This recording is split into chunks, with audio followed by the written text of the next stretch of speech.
Welcome to the eleemosynary moment. That's Aaron Spears. I'm Brad Hathcock. The look on his face fucking says it all. I just hit him with a record button without telling him. Let's go.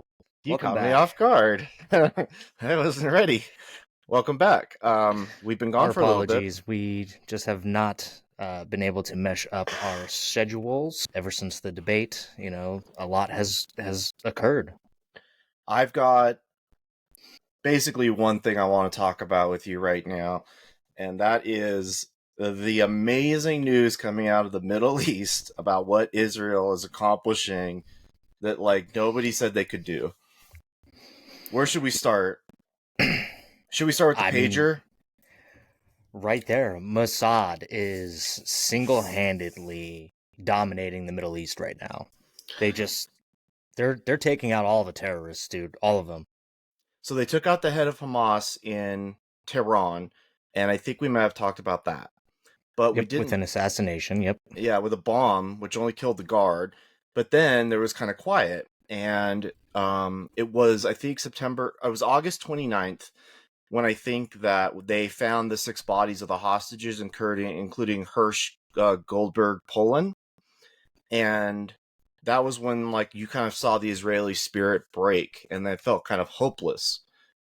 Since then, they have executed some of the most amazing things that you would never even see in a movie because it would be deemed too implausible. So they've got these pagers because the terrorists in Hezbollah are, they don't use cell phones because they could find them. This was something that was like started, I think, shortly after the war began. So that happened. They stopped using cell phones because it had, I believe, had been discovered that their network of like cell phones was being tapped or whatever by Israel. So they had to actually change their tactic, and they switched to a pager system.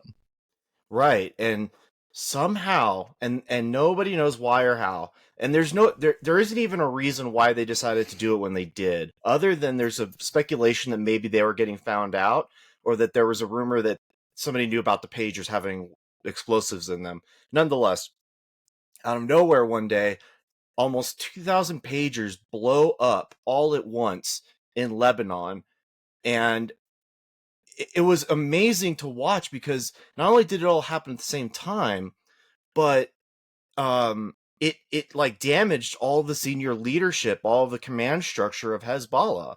It overwhelmed the hospital system. Absolutely. I mean, that, like you said, this is something you really only see in movies. Like, even the CIA isn't doing this shit. As much shit as they do to people, even the CIA isn't doing this. But apparently, Israel intercepted packages of pagers like 5 or 6 months prior to this happening, and they modified them all with minor explosives. I know there was some theory about whether or not they just overloaded the batteries on them, but it appears now that they modified them with a series of minor explosives, and they just started blowing hips and dicks off people, man.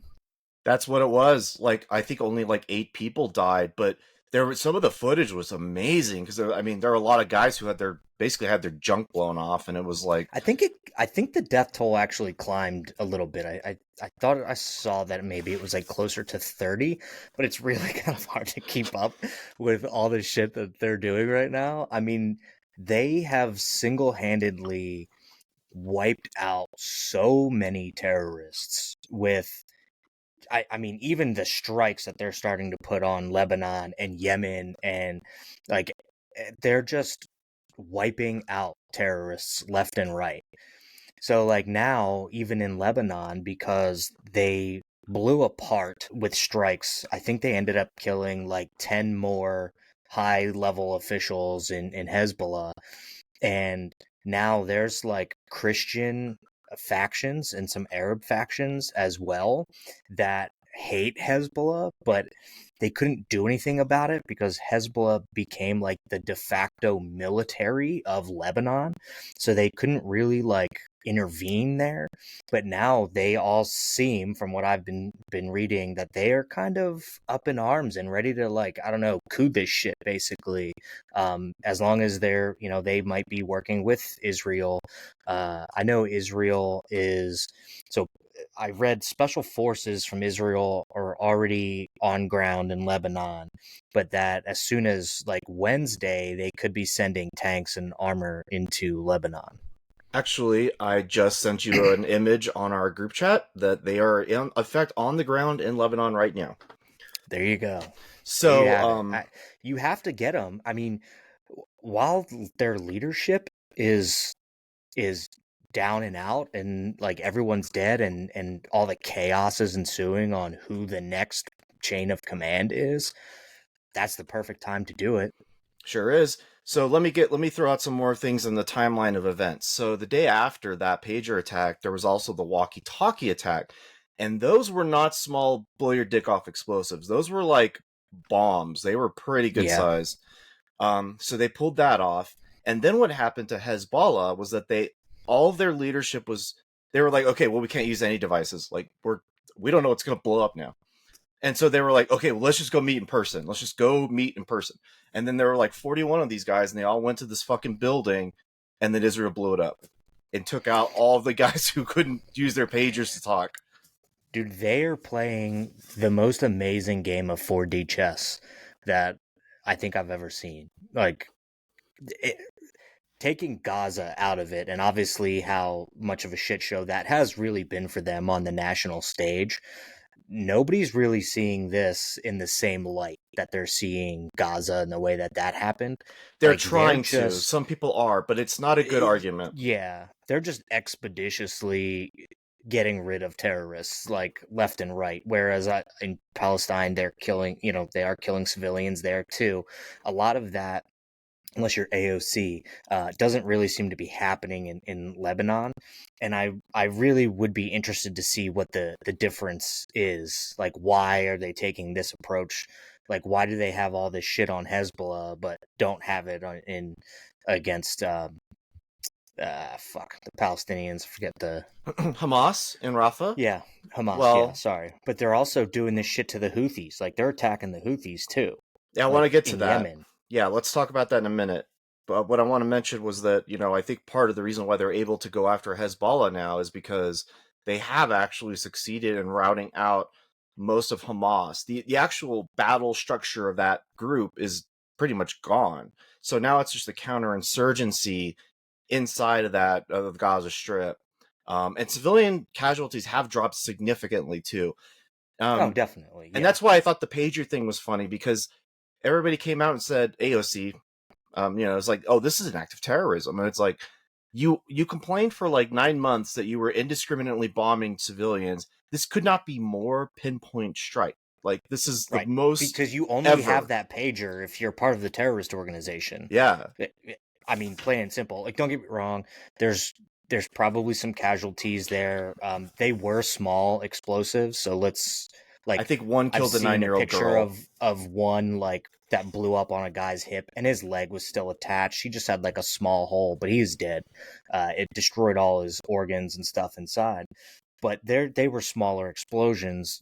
You would have to, I would say, worry more about the strikes that they've done on some of the buildings, because Hezbollah also has a history of using civilian buildings to hide weapons and things like that as well. So Yeah, they're I terrorists. get that argument. Of course, they're terrorists, but it can't be understated that what they have done, because it is vastly different than what they did to Hamas, is really just, I mean, everybody should be looking at this is how you defeat terrorists, not throwing bodies at it like ISIS, which is still around in fucking Syria It's and on the rise. Africa. And Yeah. yeah, like ISIS is coming back up. I mean, that has to be, I would imagine, part of the Taliban having all this money that they get now from the U.S. government, all the arms that they've gotten from the U.S. government at this time, and probably supporting ISIS. I would imagine.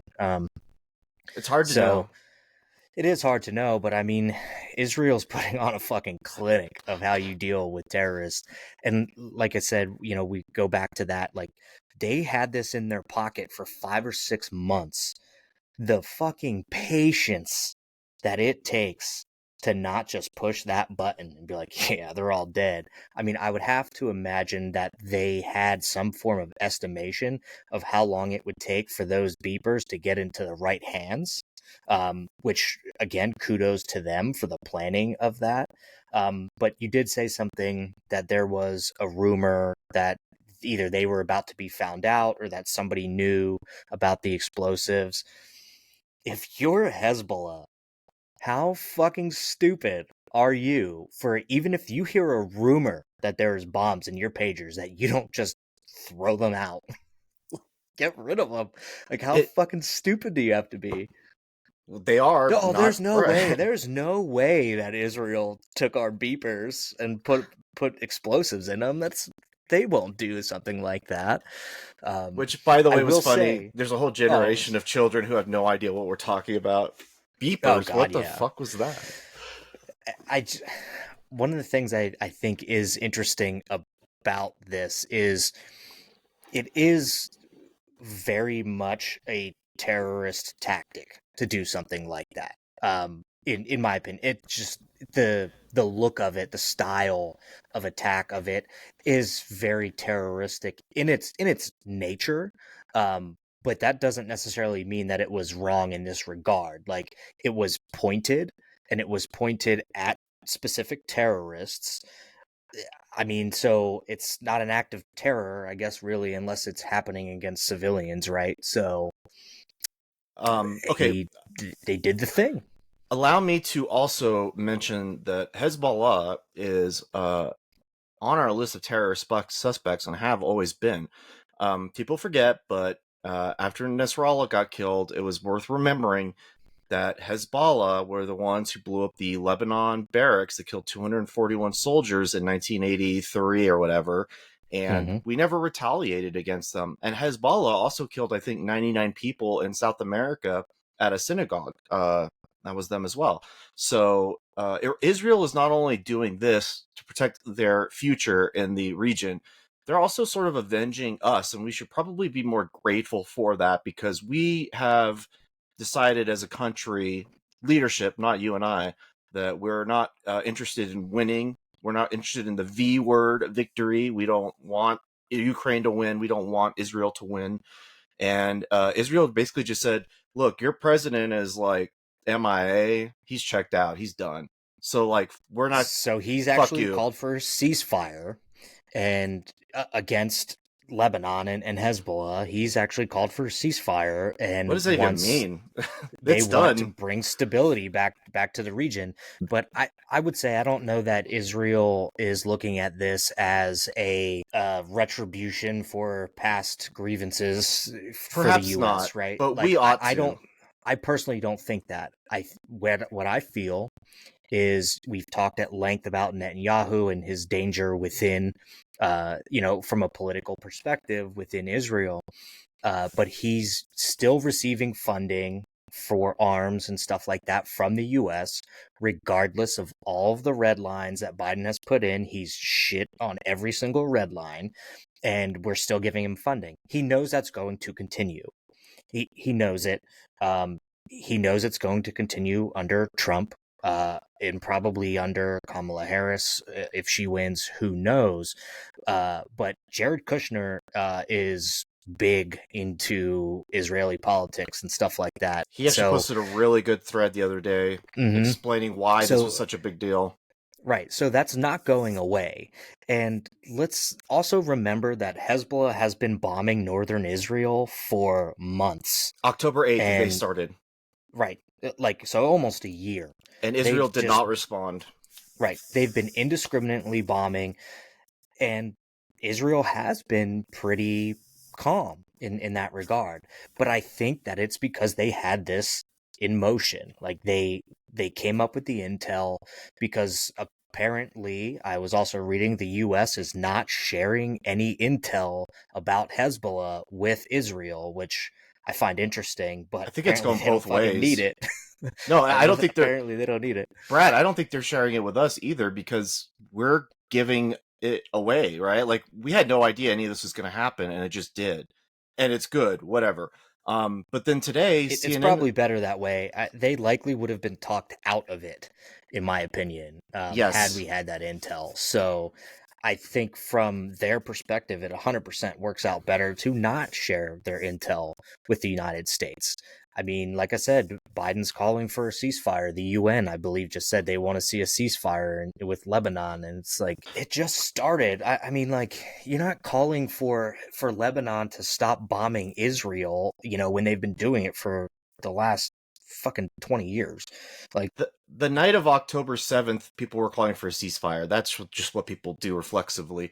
But it's worth noting that Netanyahu was speaking at the UN basically right when they killed Nasrallah, the head of Hezbollah.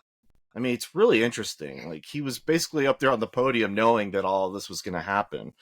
Um, and two other things. Yoav Gallant recently came out and said that he actually regrets that they evacuated the north of Israel because that was the first time they had actually like reduced the boundaries of the country ever, and they thought that was kind of a mistake. Even though I'm not sure how you could live at the border, I don't. But there is a 25-mile buffer zone that's guaranteed to be secure by the UN in Lebanon, so they're not even supposed to be there. So Israel's basically going like, okay, we'll take care of it then.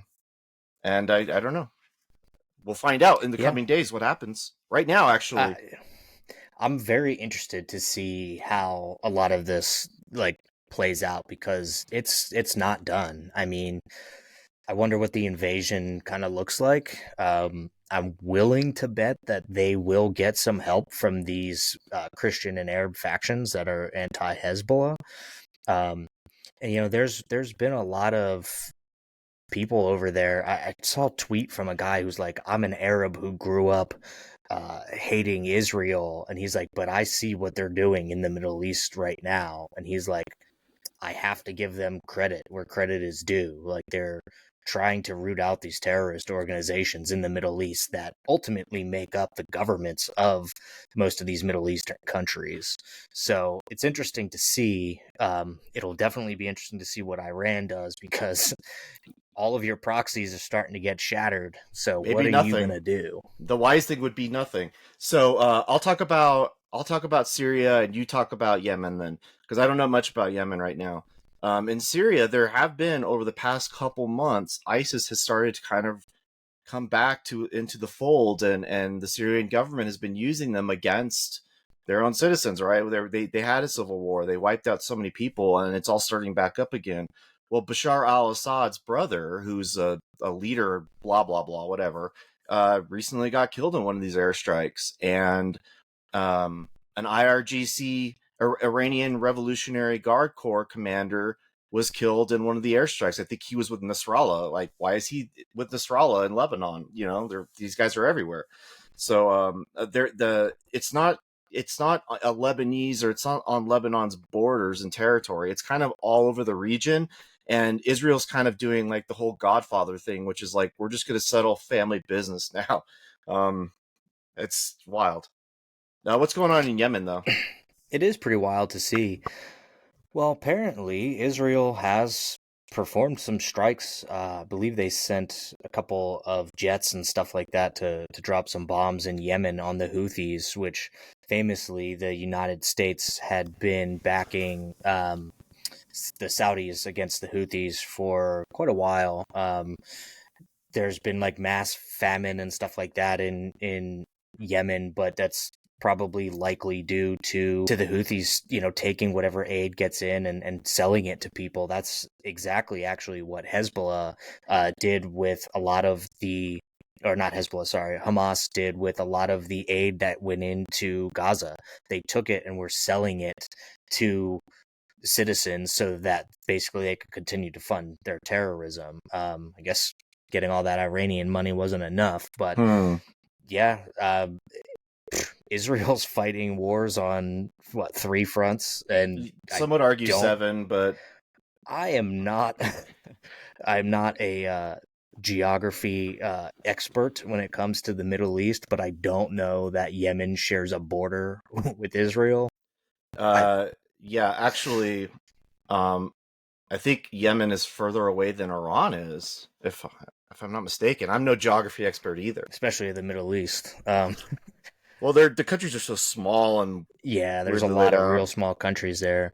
Um, but yeah, we're seeing, their military might, which, I guess they have to thank the US for that a little bit. And you and I will always argue about funding other countries and stuff like that. I just don't believe in it in general. It has nothing to do with Israel or anywhere else. I want to cut foreign spending. But it is great to see what they're doing, and like their ability to stay ahead of these terrorist organizations right now is truly astounding to see. It's amazing. Like, it'll be interesting to see what happens. Like 10/7's coming up pretty fucking quick. Like, that's Sure is. the anniversaries next week. There's got to be some plan. Like, especially if you're Israel, there's got to be some kind of 10/7 plan, right? Like, you're not just gonna take that as a day of mourning. You're gonna turn that around and fuck some shit up as far as I'm concerned. I I feel don't like they have know. to have something. By the way, Yemen is south of Saudi Laptops. Arabia. Okay. Laptops. And Yemen, I think, is further away than Iran. So Iran actually should be kind of afraid that they're capable of hitting them everywhere So all at I once. guess I have to ask you, what do you think Israel's plan for Iran is? I mean, we've already seen them perform an assassination in Iran, but do you think that some form of like invasion would be possible of Iran?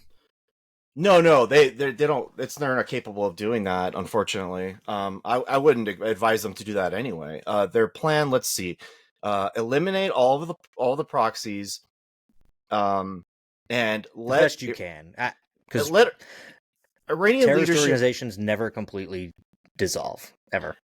I suspect these won't either, but I do want to say that like Iranian leadership is on notice. They should actually be worried. Don't forget their president died in a helicopter crash like this year or whatever it was, within the last year. So And so the guy they elected, though, was supposed to be a little bit more pro-Western, right? And wasn't he just in a helicopter crash? I thought I sent you something about that. unconfirmed. That was today. Unconfirmed. I think that was Saturday, Hmm. maybe. I don't know. There was something with the helicopter. You're right. Yeah, it was. There was So an unconfirmed report about their president being in a helicopter crash, and in my opinion, that would have had Israel written all over it. But well, it doesn't. I don't think they did the other plane, the helicopter crash. That one seems to be just God's wrath. I don't know. I think their plan is to scare the ever loving shit out of the Iranian leadership, and I think it might actually work. But now they have a president and an Ayatollah, right? yeah, the I Ayatollah is the believe one who runs the country. he's like the actual like supreme leader of the country. So I Yeah. wonder really what difference the president makes when it comes to like their actual governing structure. Well, you know, Israel has a president and they have a prime minister, so I guess one's not. It's just a figurehead. I don't know. Yeah, I guess so. It's I don't kind know. of like our Interesting. vice president. It is interesting. Yeah, I think that's the plan, and I think it's going to work. And the best possible outcome for all of this is that the Lebanese citizens rise up against the terrorists and say, "No more! You've hollowed out our economy." And Iran, same thing. You know, you guys are so focused on the military and getting the bomb, and you know, we're sick of wearing headscarves and not being able to like talk or use the internet. And I Yeah. think that's how you do it. It seems like, you would think that maybe after all this time, Gazans would try the same thing, and like rise up against, the terrorist organization that runs their country and is kind of, Can I tell you causing something that famine nobody and likes to stuff. admit? I think they kind of support them. I actually would agree with you. I think Yeah. largely they do have the support. They were duly elected. I guess, Sure. if you want to call it that. They were elected. But for Lebanon, they're already talking about a potential power vacuum there in Lebanon, because without Hezbollah, you have no real military structure. So it could just be like coup after coup. You end up with warring factions. Who knows? And you don't. I think the goal, obviously, here is to avoid some like Libyan style collapse where it's just faction after faction after faction, terrorist organizations like taking over the whole country. There's no actual government, and it's just a nightmare there. But Sadly, that would be better. That would be as good an outcome for Israel because it would limit the amount of conflict they have there. The bad thing is it would ruin the country. But we also want to remind our listeners that that big blast that happened a few years ago in Beirut, the one that like mm-hmm. it destroyed the entire city with like, I mean, glass broke everywhere.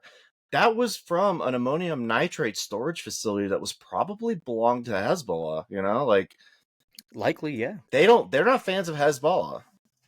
No, they're really not. But that's why it's such an interesting dynamic there, because they are not fans of Hezbollah, but they also need them from a structural standpoint to basically maintain peace there. And that's why the question of the power vacuum is kind of coming up now. Like, if That's fair. Hezbollah is done, what's going to take its place? Yeah, that's a good point. Because it is important to note they are not the government there, No, they're but not. it seems like they're probably like the governing enforcement. Um, I mean, they run the it, whole show. They run the economy. right. What could So be said? right. So it'll be interesting to see how Israel, I mean, not that they care, but to prevent some Libyan style collapse like we saw after Gaddafi was killed. Because, obviously sometimes it's better to have the dictator in place than just leave shit go like they did in Libya. I mean, it's quite literally one of the worst places in the world to be. Other than like I don't know. Haiti. Oh, I want to mention, by the way, that the reception to all of this action in the Middle East has been nothing but positive when it comes to Saudi Arabia and other countries like that, because they've wanted to normalize the relations for so long. And then after 10/7, it was like, maybe Israel isn't up to this. And Right. now Well, Israel is. that's why Trump got them to sign the Abraham Accords. Like he helped broker that deal, and Jared Kushner helped broker that deal. And it was one of the big things at the time that I honestly don't think was really talked about that much from Trump's presidency, was that he was rebuilding ties in the Middle East between these countries who were just kind of wanted nothing to do with each other. It was a big deal, and It still is, yeah. I don't think that he gets enough credit for that. Like, I you're right. This is positive. Like, if they're rooting out all of the terrorism and evil in that area, then yeah, people should be happy. Saudi Arabia, especially since they're starting to attack Yemen, I'm sure is real happy about it. So Well, makes sense. I've heard it from various places and nooks and crannies, podcasts, things like that over the past 24 hours that a lot of these countries are actually really happy because they did have doubts in Israel, and Israel's finally showing them that they are more capable than we had any possibility of imagining. And for them that's confidence, that's like, okay, well then let's see it through to the end together. And maybe at the end of this, Saudi Arabia and Israel do have regular relations, and they share their economies. They work together. Right. I think it is interesting, but also interesting to note that, as we had talked about in the past, it is apparent and pretty well known that Israel had information about 10/7 and did nothing about it. And now you see what they're capable of with intelligence in terms of rooting out Hezbollah. So I still would like to see that investigation, which we all know government investigations rarely yield anything of importance. But exactly what happened there in that regard, where you had this kind of information and you kind of didn't do anything about it, and then we see what your intelligence is capable of, which I mean, the capability obviously is very large if you look at what they've done in the last 2 months. And it's just interesting to see that piece. Well, here back at home, while the Lebanese people are celebrating the death of all these Hezbollah leaders, people are marching, protesting in support of Hezbollah in the streets of New York. So you could be on 9/12/2001 and say, this is what we'll be doing in 20 years, and people would be like, what? Really? But that's where we New are. York City is one of the biggest pieces of shit cities, and we can bring this back to American politics now. At this Sure, point, let's do it. I think we've beaten that horse. So obviously, we have protesters protesting, pro Hezbollah protesters in New York. All the while, Eric Adams is under federal indictment. I think multiple people under him are under federal indictment as well. So You good. have entire like city councils collapsing because people are under federal indictment. You're getting that traditional like New York, New Jersey, like mafia style fucking indictments going on because everyone there is corrupt as fuck. It's great. And it feels like, Brad, that every country has their fingers in our politics right now, because it's China getting caught, it's Iran getting caught with an influence Turkey. peddling operation, Turkey getting caught. Who else do we got? I mean, these are Iran's trying to assassinate Trump.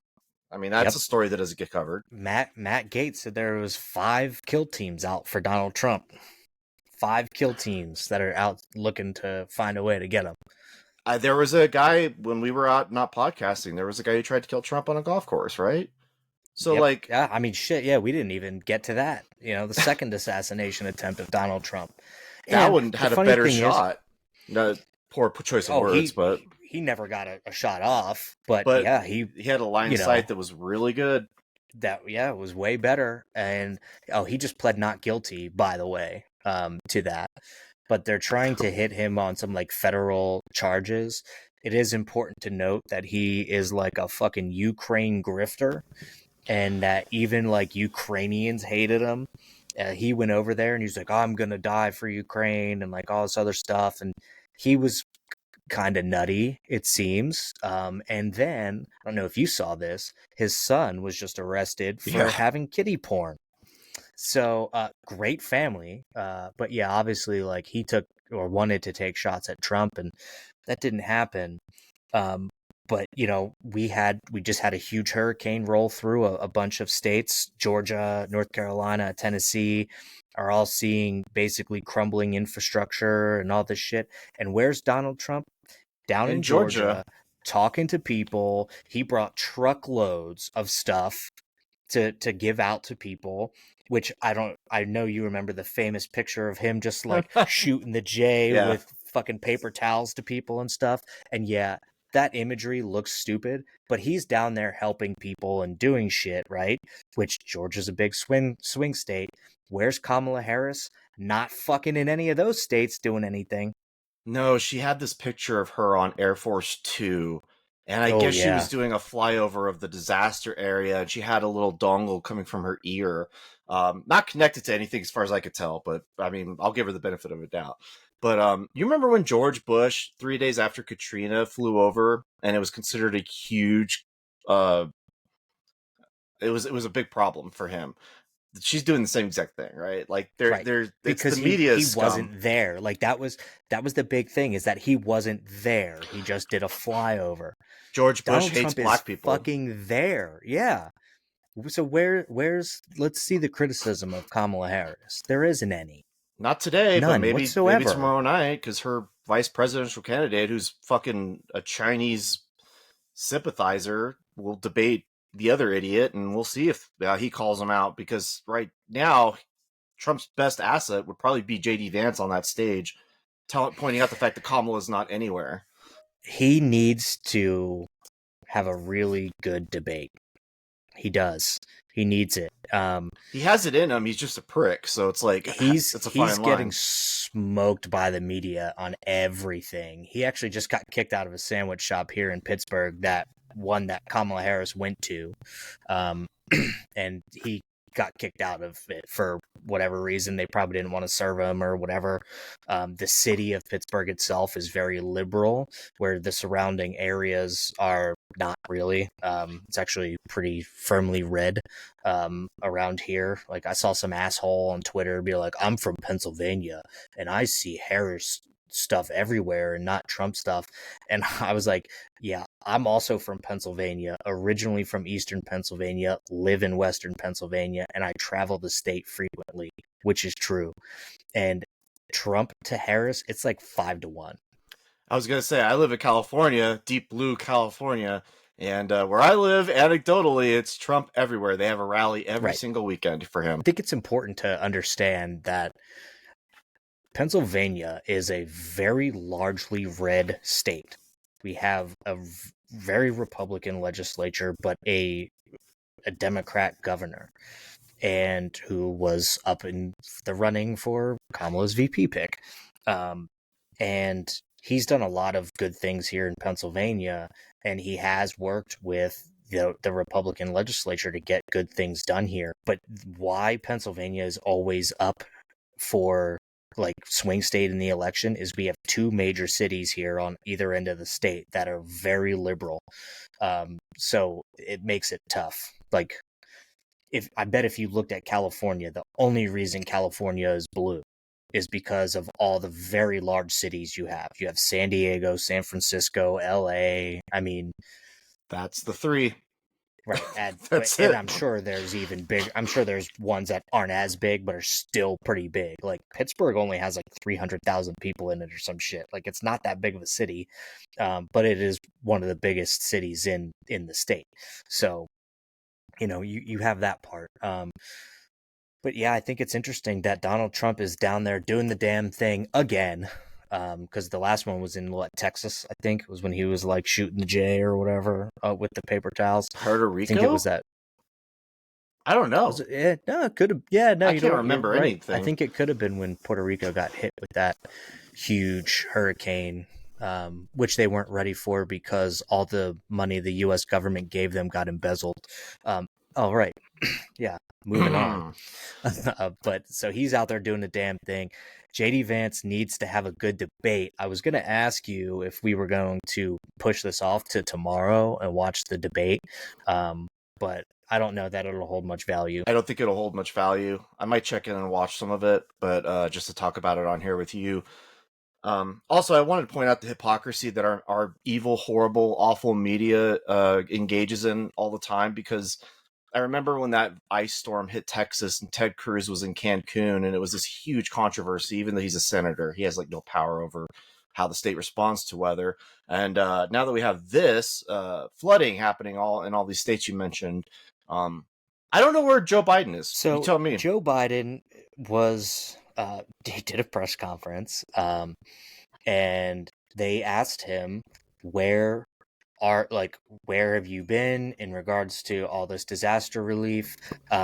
He brokered another like $60 billion to go to Ukraine, and it's going into its third year, I guess, of war. Basically, he was saying that we're doing everything. The head of FEMA is down in Florida, and we can't take the numbers of the local governments. We have to do our own assessments and all this other stuff, and basically would not say that we're working on a package for these people. But I guess my question is also, where is the infrastructure? You passed this huge infrastructure spending bill, and all this infrastructure is fucking crumbling due to this one hurricane. So where's that been? But apparently Biden said that I was on the phone for 2 hours. Like as he was walking out of this press conference, he was basically like refusing to answer questions. And then somebody yelled out like, where have you, like, what are you doing about this? And he's like, oh, I was on the phone for 2 hours yesterday. Yeah, they asked Well, him like, one, that's what his else? entire workday. Yeah, that he's not up. But also But he like, was also on the beach. yeah. Well, they were like, what do you, what else do you plan to send? Is there anything else you could do? And he's like, nope, no can do. It's like, Yeah, he okay. pretty much said like there's nothing there's nothing available. So, but do you see, like, this is why I have so much trouble with foreign spending, right? Like it's not that I don't believe Ukraine should lose to Russia or anything like that. We have plenty of fucking problems here in this country, and the federal government is more focused on giving money to foreign countries than they are of taking care of crumbling infrastructure. Everybody passes infrastructure, right? Like, this has been a constant thing in politics. I'm politicking on infrastructure. We need to pass heavy infrastructure spending, all this other shit. Where's that money? Okay, this is where I'm gonna have to get a little federalist on you here. I blame the states as much as I do the federal government because they passed the money for the infrastructure law. If you follow Sure. Kristen Cinema on Instagram and on XX, um, she points out the projects and the money that she's getting for Arizona. I don't see that from any other politician. I don't even know if they're doing it. I don't even know if the money that's available is being allocated by people who live in North Carolina, the politicians who are like, Probably not. let's wet our beak in this giant infrastructure bill. I Oh, don't of know. course. I Oh, mean, of maybe course. not. And no, I do agree with you on that. It does fall on the states inherently, but the federal government should be auditing that money I to agree. make sure that it's going the right places, and they do not. They should be doing the same thing to Ukraine. They should be doing it to everybody. Like, anybody that they're sending money to should be audited to make sure that it's being used for its intended purpose. They don't do that. People like Rand Paul have been like, well, we want oversight of the money, and everyone in the federal government's like, no, no, we don't want to do that. We don't want to know where the money's going. We just want to pass this fucking bill. Like, that is it, again, like, it's my problem isn't inherently sending money to other countries. I mean, I don't like it. I think it's your country. You should be responsible for what happens in your country, not the US. But it's the lack of oversight that they take. And I I just can't get behind spending federal dollars in foreign countries because we don't actually know what it's doing. Well, that's not a point I'm going to argue. I think it's fair of you as a taxpayer to expect that, and you're not getting it right now. So, okay, Or ever. or ever, it's not going to happen. um, what else is going on, bud? I would like to discuss something that is not being heavily discussed in the media right now. There is a dock worker strike that is set to begin at Where? midnight tonight. Here? New York. Yeah, In New York or in there's California, like Long Beach? I believe in New York for sure. But it could could be worse. So essentially, the president of like the dock workers union came out and said that they are going to strike starting midnight October 1st. So that would actually mean tonight they would go on strike. And this has not been widely talked about throughout the media. Well, No. the president of the dock workers union said that this could cost the U.S. economy $5 billion a day that they're on strike. This is 45,000 people in the union. Get completely shutting down. Joe Biden has addressed this, and he said that he will not intervene. Now, keep in mind that they intervened for the railroad strike, and they forced those people to take a deal that might not have been the best for them, um, to keep the economy going. But with the dock worker strike, he's letting it go. I find that to be very interesting. It's an interesting move to make as a Democrat. Quickly reading about something here. This is an East Coast strike, but what will happen was the shipping companies will divert everything to the West Coast ports. Therefore, it's going to overload the West Coast ports. Right. So it'll Which could have a shut negative down. impact on everything. Right. So, retailers have already actually been kind of combating this potential strike by like sending everything to the West Coast.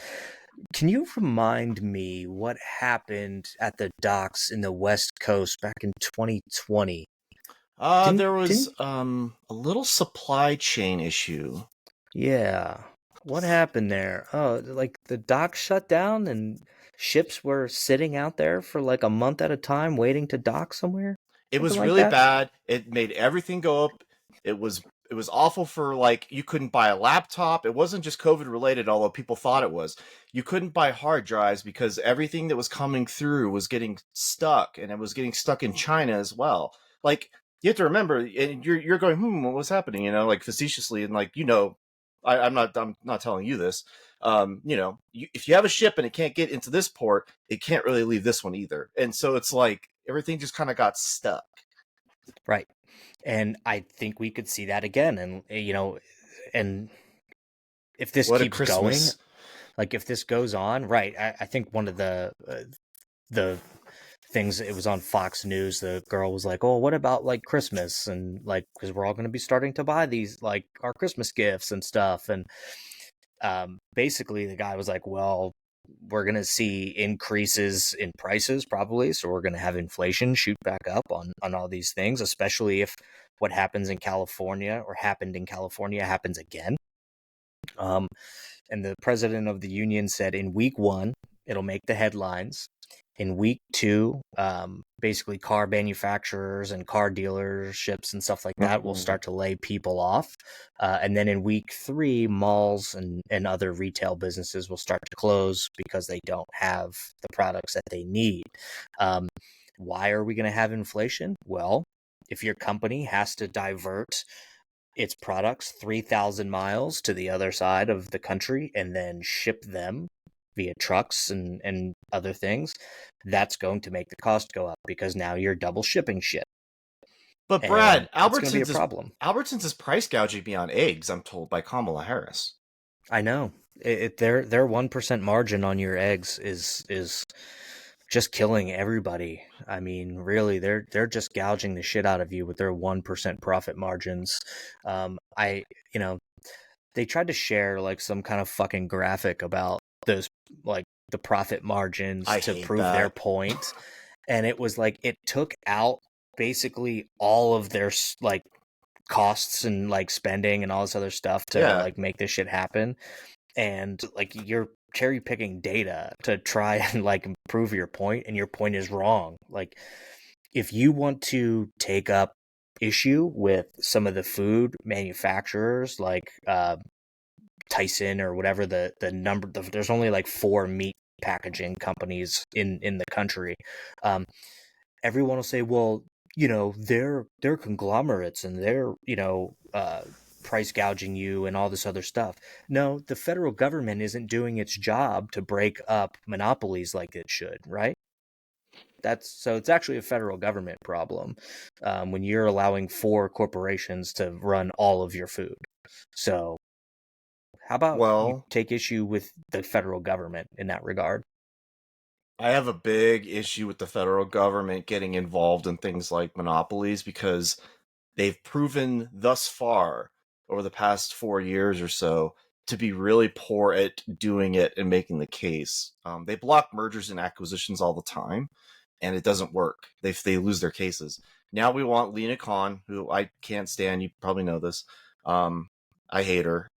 We want her to now be in charge of installing price controls on grocery stores. Like, I don't trust them to get involved in this at all. No, they're not going to be good at it. But that's what it kind of harkens back to Biden saying that they won't intervene in this strike. Like it's a very interesting play to make because you're on the cusp of an election, and I think there's definitely going to be political consequences for this if people Yeah, start seeing prices go back up. Like we've seen gas prices come down a little bit, and for all you freaking climate nuts out there, you complain about Trump's drill baby drill. What the fuck do you think they're doing to get those prices down at the gas pump for you right now? it ain't They good if that's actually what you believe. they've released like a bunch of land that they weren't putting leases out on for oil drilling.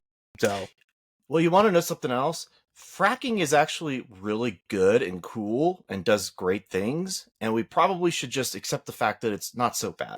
I mean, it has its flaws just like everything else does. Um, Kamala Harris now is saying she is not anti-fracking. That's a But she also lie. says that her morals haven't changed, so she's lying somewhere for sure. Um, Yeah, somewhere. That's a good way to put it. the interesting thing to note about this strike, which I feel like could make it drag out quite a while. The workers are looking for a 77% increase in pay over the life of the contract. Wow. 77% increase in pay. Wow. Okay, so this is going to So go on for so a little you're while. essentially, if you're making like say $15 an hour, you now are looking to be making like $27 an hour, some shit like that. Wow. Like, Okay. yeah. So this might So actually be a bigger deal down the road. this, yeah, it might not be a 1 week or 2 week, strike. And from the way it's been made out to sound is that they are willing to dig their heels in. So this could be a potential problem for the economy going into Christmas, Well, you know why they call it an October surprise. right? October 1st. Yeah. So it's one of the things that I thought was actually pertinent to actually discuss, because this is going to affect people, especially on the East Coast, um, in your prices and everything else, because anything that's imported, which a lot of our shit is imported. Um, we actually don't make too much shit here that we export. It's kind of a problem, right? So that's the part of like the trade wars, and one of the things that they're talking about in this election is saying that Donald Trump was like losing trade wars with China and like all this other stuff. Yeah, he signed like a new NAFTA or whatever kind of deal. But yeah, we do have trade deficits here in the US, and that goes into something like this as well, because since we import so much stuff, the two biggest hubs are California and New York, I believe, for importation. Yeah, Long One, Beach. yeah, obviously one West Coast, one East Coast. So now if we have to divert everything East Coast, it's going to be a huge issue. Not to mention that the Baltimore Bridge, that was a port too, and that thing I mean, collapsed. So yeah, they could um they could go back to Baltimore. Just watch out for the new bridge. so I back to the horse race of politics, because our National Space Council leader Kamala Harris just oversaw the return, or the space crew capsule to space or whatever. But she's out on the campaign trail. It's worth noting that the margins in all these states are like 20,000 votes, right? Like we're talking like very small slivers, and there are so many tiny factors nobody's considering. So you get a hurricane, maybe it affects your ability to vote early in Georgia, um, or you the ports close down. Nobody saw that coming, right? So that could be an issue. Um, it could just be bad weather on election day. There's all these little things that are going to affect how the electoral college ends up coming, and I think it's interesting that I don't think either candidate's taking that very seriously. We might not know who won on election night. Well, so people voting overseas, obviously, if the ports shut down, is going to be a problem. Getting those votes in from the absentee ballots, definitely going to be a problem. I think in Georgia, they said it could be weeks before they actually know the winner. They passed some law or something where every vote has to be hand counted, and they were just saying it's not possible. We're seeing in certain states where voter rolls are being purged, and the Department of Justice is suing a state. I have to apologize because I can't remember which one. I think it might be Texas, where they purged their voter rolls of, I don't know, like 20,000 like ineligible voters or something like that. And they're being sued now because it was supposed to be done with before 90 days before the election, but now we're like 80 something days or whatever Mm. from the election, and they started purging these people. But they're purging literally non-citizen people who are registered to vote and dead people to vote. And it is known that in a lot of like blue states, and somebody, a conservative, was tweeting about this, I think, that like they want immigration to continue, because if you bring more and more people to blue states, they get more electors and shit like that. So essentially you would be able to, if you imported enough non-citizens and they were all registered to vote and voted Democrat, You're They juicing the would electoral college. pretty much, yeah. So basically, all you have to do is win your blue states and not any swing states, and the electoral college is yours. Well, that's why you avoid the tyranny of the majority. I just saw like a majority of young people want to get rid of the electoral college and they just think it should be the popular vote. Well, if you want to do that, then you're going to end up forcing candidates to only, they're only going to campaign in California and New York. Yep. And that, actually, Charlie Kirk brought that up. He's been on like a tour of going to college campuses and like red pilling kids, and they're all talking about that kind of shit. Basically getting rid of the electoral college. But like you said, it's defeating the tyranny of the majority in the sense that you you can't have that. Like you said, it would only matter in California and New York because the city population centers would elect those. And if you actually like looked at a map, if you did a heat map of conservatives and liberals for an election, you would see that states have a lot of red, except in the city centers. They all pretty tend to like vote blue. So you would basically be ceding power to just these large cities, and like people in large cities don't know how people in the suburbs live, or out in the farm country and like all this other shit. So like you can't cede power to the majority like that. I mean, it doesn't work that way. Like people don't understand that what we've built here in the United States is so unique, and over the last what 250 years basically, it's so unique and different, and the foresight that the forefathers had for most things, obviously not everything, you can't be right about everything, was so smart, and they built this in a way so that you can't just rely on your major city centers.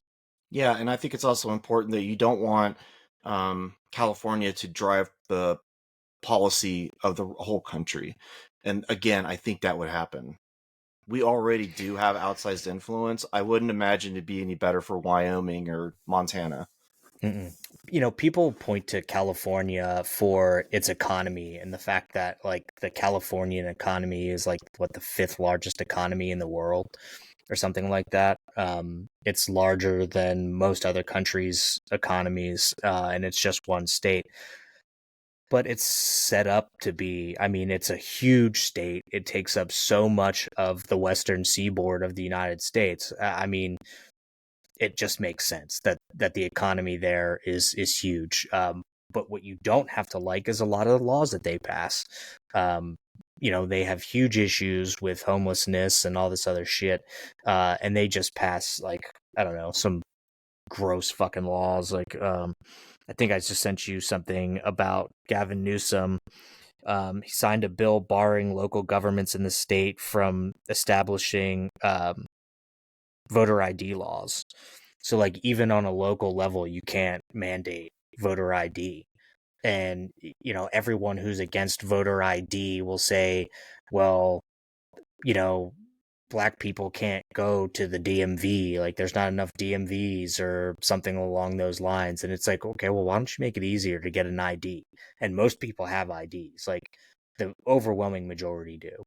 You need an I, ID for everything. I think black people really love to be talked to that way. Like, oh, you don't have an ID. You can't You know possibly what get though? one. But I agree with you. Like they clearly probably don't like that, but it happens every time. Like they talk about this, and they have been talking about this for 20 years. It's a soft That bigotry of low expectations against minorities in the United States. The left I really does talk down to them. fuck yeah they do. And it's real tough. I understand that people hate Donald Trump. Um, I am definitely not a Donald Trump supporter, by any stretch of the imagination. But you're right. They do talk down to them, and they talk down to pretty much anybody who's a Republican. Obviously, the basket of deplorables thing for Hillary Clinton that didn't work out. You had God and Joe Biden guns. telling people you aren't black if you don't vote for him. You have all this kind of shit, and you know, is that ever going to stop? Probably not. But they're also not going to do anything about it. and they can't really from a federal standpoint. Like, I think that to what we talked about earlier is kind of more of a states issue, right? Because you're the one that has to issue the IDs, you're the one that has to build the DMVs and stuff like that. Um, so that's ultimately not really a federal issue. It's more of a states issue. But for you to sit here and call voter ID racist is just plain like stupid. Yeah, And it's the only way I can really say it. I mean, I It's live here. anti-intellectual. It is. I happen to live in the state of California. I'm here to tell you, it is not hard to find a DMV, and you could do almost everything online. So But they would tell you that's because you're white, and touche. like people have like kind of bared out, like you said, you can get most stuff online, and it's like borderline them going and saying, well, black people don't have computers Poor or people black don't have people don't have internet. cell phones. Like Yeah. you're you're fucking lying your way to try to make a point that is irrelevant, because these things should be more widely available anyway. And one of the things that COVID gave us was that ability actually to start and like renewing shit online. Like we didn't, especially in Pennsylvania, didn't really have a lot of that before. Like you kind of had to go to the DMV for shit, but now like everything's done online. They don't even Well, want you to come to the DMV you except to get a know, fucking photo. forgive me for the poor choice of words here, but this is sort of catnip for single women liberals. When you tell them like there are victims out there and they don't have access, that works, and that's a voting base. Oh, 100%. I agree. All right, I want to move on to the light items since we've gone for a little bit. I do want to say that I couldn't even spoil it if I wanted to. That I saw Megalopolis and it was just the biggest piece of shit. Like, You oh, were really excited about that movie too. yeah, I was. You were. And I mean, that's $120 million flop right there. 5 million it made. And having seen it, our friend was nearly fell asleep. I nearly fell asleep. Somebody in our theater literally did fall asleep and had to be woken up and walked out of the theater in the middle. They didn't even stay for the whole show. So, Were they snoring? yeah, Really? Like somebody had to get walked out? they were asleep, and their like son or whatever was like, "All right, let's go, let's leave," because it was just that boring. It's just a chaotic disaster. I think you should watch it so we could talk about how bad it is at the end of the year. Um, but I I will. It'll be on streaming next week probably. Yeah, it's awful. But I did want to show a couple things I got since the last time we talked. I have a Steam Deck now, Nice. and it's really cool. It's very very light. I've had some fun times with the game so far, and I got a docking station for my TV, so I can play it on my main TV. Nice. How's the video on it? Is it like the Great, graphics, they all look good? yeah, looks great. Although I'm playing weird stuff on it, so I don't know if it's a graphical Right. powerhouse, but I know it can run God of War. Well, because I know that some of the games that like I've said to you, like there's that game SWAT where basically it's a first person shooter, but it looks like it's from the body cam of somebody on a SWAT team. And the graphics on it are insanely good. Like everything is very realistic. But I know you can't play that on the Steam Deck, even though it's a game on Steam. Yeah, they warn you. They say basically, this will run on a Steam Deck, and it's great. They'll say this will run, but it's not great. And then the game like that, they'll go, look, it's not. It wasn't built for that, so It's beware. not worth it. But you could Right. still Okay. try. You could still try. I downloaded Dota 2 on this Steam Deck, and that is not a game you can play on a Steam Deck. My other show and tell, because I subscribe to the A24 subscription service, I got a pretty good deal on the uh, Midsummer Director's Cut, Oh, nice. and it comes in this So cool tall book. yeah, so you asked me to join that. It was for like a free month or whatever, but I didn't actually get a chance to see what you get. I don't have the package in front of me, but they sent me a scratcher so you can get prizes. You get discounts on all A24 merchandise and DVDs and Blu-rays, and then they give you like a custom little book based on one of their movies, and it just comes with like a little bit of loot, but it's $4 a month, so it's like really cheap. Oh, that's cool. Yeah, and then inside here we've got the disc, and it's just got this like little book of pictures and stuff that looked like it could come from the movie. So Nice. yeah, that's my show and tell. I put this one on our last one when we delayed. So I had this on the table ready to go. That's pretty cool. I don't have anything. Oh, actually, I do have something new for show and tell, and you don't know about this. Oh, okay. This is a gift from our super fan, Adam. I got the chance to go to a hockey game with Adam, and he got me this a little gift probably a while ago. So this is all the first three Hellraisers with genuine film strips from all three. Now you have to like really hold them up to the light to see what they are, but scenes from the movie from the first three, and they are genuine film strips. That Has son the of a bitch. certificate of authenticity on the back with the 35 millimeter film. So thank you, Superfan Adam. And I it did not come with a box of broken glass. that's a low blow, sir. That's just not right. Speaking of glass, I haven't even gotten my frame back for my aliens thing yet. They keep sending the girl the wrong color. It's been like a month Oh and a man, you were half. supposed to get that like 2 weeks ago. Yeah, huge bummer. Um, well, thank you for shitting all over a thing I tried to do many years ago that was trying to be nice to the fucking guy, and that's really cool. I'm glad he hooked you up with that. That's awesome. Oh, dude, this is awesome. I can't wait to hang that somewhere because it is a little bit of a picture frame. So I can't wait to find a place to hang this. Um, Well, I I am. love Hellraiser, so like that is one thing about me. There's like 9 of these movies, and to be honest, I do actually enjoy them all. They're dumb, but like I enjoy them all. I think we talked about him on a podcast. All of them.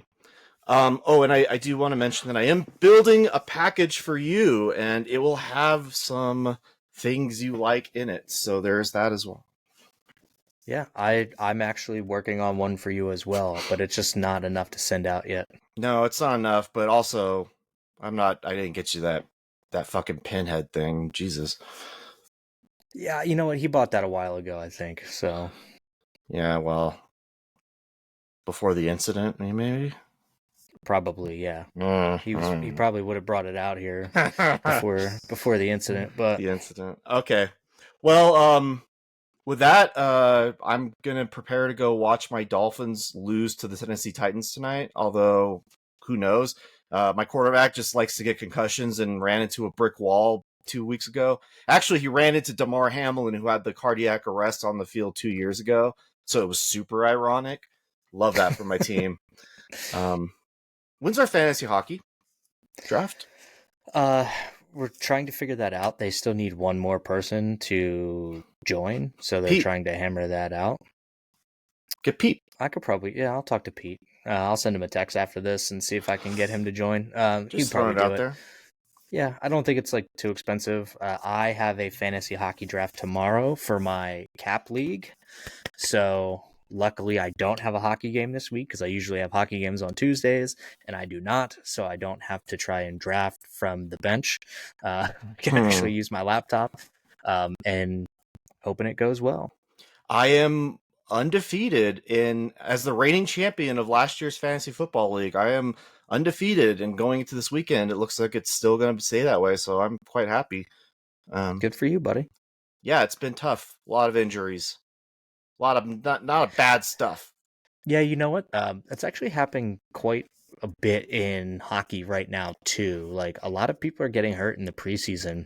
I saw So like that. Yeah, Drew Doughty for the LA Kings just like has a fracture in his ankle, and they think there could be ligament damage. So he's listed as month to month. I saw So that. Yeah, he could be out quite a while. yeah. I'm fucking ready for hockey, man. Next Tuesday's game one of the season, and I got Yep, my Condors tickets ready to go. I just picked two of the games out. I'm taking aforementioned Pieter to 3 sporting events this year. nice. Now that he's in California, I have a buddy to go see bad movies and great sports with. That's awesome. I'm not moving to California. I wouldn't recommend it. I wouldn't recommend it. All right, Brad. We did the thing. I'll talk to you next time. All right, see you, buddy. Bye.